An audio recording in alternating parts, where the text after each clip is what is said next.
If I could have paid to be in this position, I would have done. So to be back here now was a blessing for me. Callum Connor fighting out Manchester top team, 8-0 on the night of the 4th of April 2026. Let's go. You just had your fight, man. How are you feeling about it? Yeah, it was good. 13 months out of the cage. Obviously, I was out with a long stint of injury. Had to climb the mountain, get back to full health. So for me, this was a major milestone in just making the walk again. Obviously, I did that.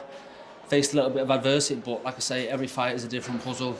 And I come through that one, second round, come out, put it on him, and yeah, I knew he was starting to wilt. So I just thought I'll keep the boil on, and I knew I'd get him out there. Yeah, what I want to know is, what was it like for you having so much time out of the cage? I mean, it's one of them. It was out of my control. It was out of my hands. So you just have to roll the punches, so to speak. You know, you deal with what you face with in front of you. So I did exactly that. It was, you know, to be honest with you, it went very, very quick. There was a time where I was struggling mentally with having what is my life snatched out of my hands. So to be back in here tonight was big for me. More than anything else, more than the win itself, just making the walk again. So yeah, I'm pleased. Yeah, and you tore your ACL. That's an injury that ended careers for people. So Yeah. for you to come back out, you get that knockout. Yeah, that's it. Listen, the UFC brass and the top level promotions, that's what they want to see. They want to see finishes.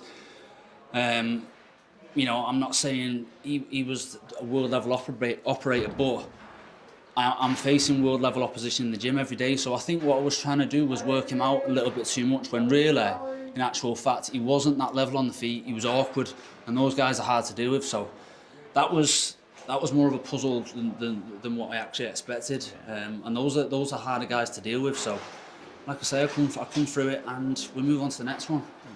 Yeah.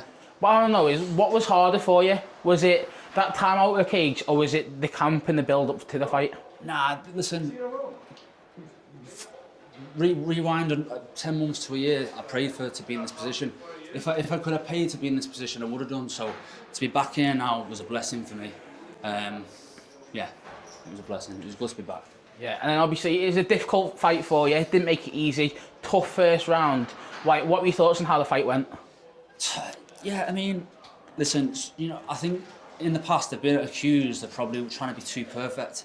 This is a fight game, it'll never be perfect. Like, a fight's a fight. It's meant to be messy. It's a great sport. It's the hardest sport in the world. So, you know, I think what I tried to do is, like I say there, I tried to make it look quite clean from the outside perspective in the first round. But I had to come out, weather the storm in the second round, and stick it over him, which is exactly what I did. And like I say, he was wilting, and I just thought, oh, I'll stay on him. I knew I'd get him out there. But them Brazilians, I tell you now, they are a fighting nation. I'm sick of fighting. I don't want to fight no more Brazilians. One thing which caught my attention when you're walking out, changing nicknames, is it? I mean, not self-proclaimed, but listen, it's what everyone's calling me around in and around the gym. I actually think, to tell you the truth, it's a little bit more gimmicky in the sense of, I think it's going to work.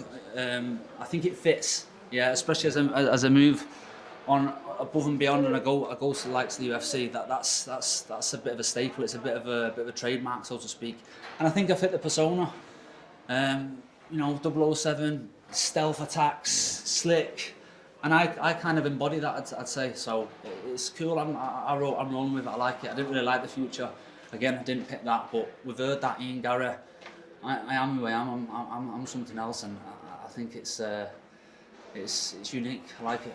Yeah, I was going to ask, what does 007 mean to you? 007 is the switch that I make on the night I fight. In everyday life, I'm Callum Connor, but in the cage, I'm 007. And listen, I've shown it tonight. I've come through and I've done the job, and that's that. Yeah, all right, I won't keep you much longer. One last question. I can see you looking at that chocolate there. I'm not even hungry. I've got severe dry mouth. I need to get some water down me, man. Yeah. Well, I bet you're looking forward to it though. It's been that long. Listen, you know, 8-week camp, dieting. There's a lot that goes into it that people don't see. I'll probably have a fast turnaround, but for a couple of weeks, I just need to take my foot off the gas and more than anything, enjoy my food and just let loose a little bit. But I'll be back fast turnaround. I'm looking to go again ASAP, probably June time. Maybe even sooner, but I'll discuss with my coach and we'll see what's what. Is there anything you're looking forward to do now that your fight's over and done with? Yeah. Anything in particular? I have different cravings all the time. I'm not gonna sit here and BS you and say, oh, I live this clean lifestyle throughout the year. I'm not a robot. I like my food. Everyone has a vice. Some people like to drink, some people like drugs, some people like women.